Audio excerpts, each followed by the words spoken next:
Hotep à tous, les amis. Nous sommes, comme vous pouvez le constater, nous sommes en Afrique. C'est beau comme paysage. Hein? Vous voyez? Alors,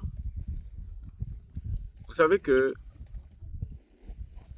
le Mali a sanctionné la Suède. La Suède a cru intimider, influencer, manipuler Assimi Goïta. Mais ils sont tombés sur un os. Vous savez, quand vous tombez sur un os, il faut être un chien pour pouvoir casser cet os-là. Si vous êtes un être humain, vous ne pouvez rien faire. Et voilà. Qu'est-ce qui se passe alors? Eh bien, le Mali a suspendu les relations diplomatiques avec l'Ukraine. Et qu'est-ce qui se passe? Eh bien, c'est la Suède qui trouve que le Mali n'avait pas le droit de riposter. Vous vous rendez compte? Quelle imbécilité! Ils ont suspendu l'aide au développement. Bon, ça encore, on s'en fout éperdument parce que l'indépendance, justement, c'est ça, c'est être capable de se nourrir soi-même au lieu d'attendre que les autres puissent vous nourrir, vous donner à manger. Voilà. Donc, nous pensons que pour nous, c'est une bonne chose. Mais de là à dénigrer un gouvernement établi dans un pays, de là à ne pas condamner l'attitude de l'Ukraine, qui traverse, qui parcourt 6000 kilomètres pour venir attaquer des pauvres Africains, des Africains qui n'ont rien fait, qui n'ont pas intervenu en Ukraine, qui n'ont rien à voir avec la guerre en Ukraine. Là, c'est une autre paire de manches. Donc, le Mali a décidé donc de prendre ses dispositions. Et l'ambassadrice de la Suède au Mali a été frappée de 72 heures pour quitter le territoire malien. Elle devient non grata. C'est ce que la Suède a cherché, elle l'a trouvé. Mais en fait, quand vous regardez très bien, la Suède a un don, a une haine, a une colère. Elle veut se venger contre le Mali parce que la Suède est le premier pays, souvenez-vous, le premier pays qui a été viré avant même Barkhane. Donc, quand Barkhane était sur le point de départ, eh ben, les soldats suédois sont venus au Mali sans visa. Vous savez ça, non? Sans visa.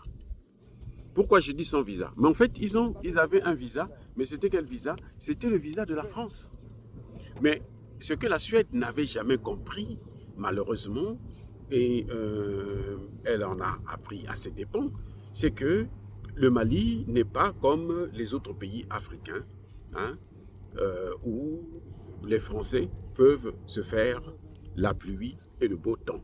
Et personne ne peut le leur reprocher.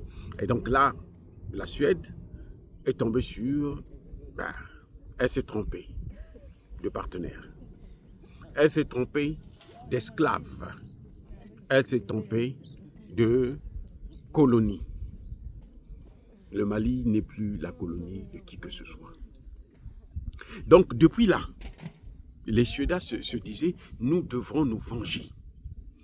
Il y a eu un traité, parce que le contrat qu'ils avaient pour l'aide au développement, d'ailleurs, je vous signale en passant que l'aide au développement n'existe pas. Sinon, nous serions déjà développés depuis très longtemps.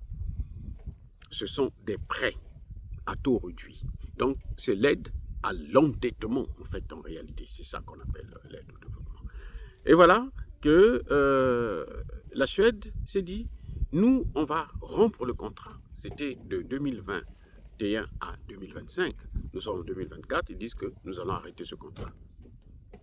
Bon, j'ai trouvé que c'était une bonne chose parce que, vous savez, c'était combien? À peu près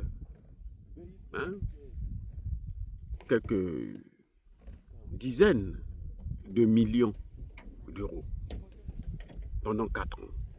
Ça ne peut pas servir le développement d'un État. Et donc, quand le Mali réagit, je crois que nous n'avons rien à perdre, nous avons au contraire tout à gagner. Et c'est ça, ce qui est très avantageux. Nous avons tout à gagner. Que la Suède se casse et que les Européens aussi puissent plier leurs bagages. Que les États-Unis puissent aussi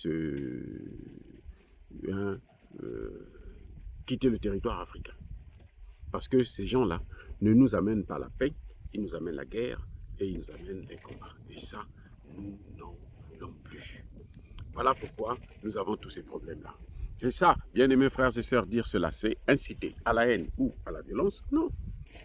Il y a Kolervé, Yamalem. Soyez bénis, abondamment bénis par le Dieu des Kémites et par nos ancêtres évangélisés. Mais que tous ceux qui persécutent le continent africain, le pillent et le déstabilisent, qu'ils soient noirs, blancs, chinois, arabes, juifs, indiens, qui qu'ils soient punis, maudits, foudroyés, neutralisés, écrasés, effacés par le Dieu des Kémites et par nos ancêtres évangélisés. Vive l'Afrique éternelle, je dis et j'assume.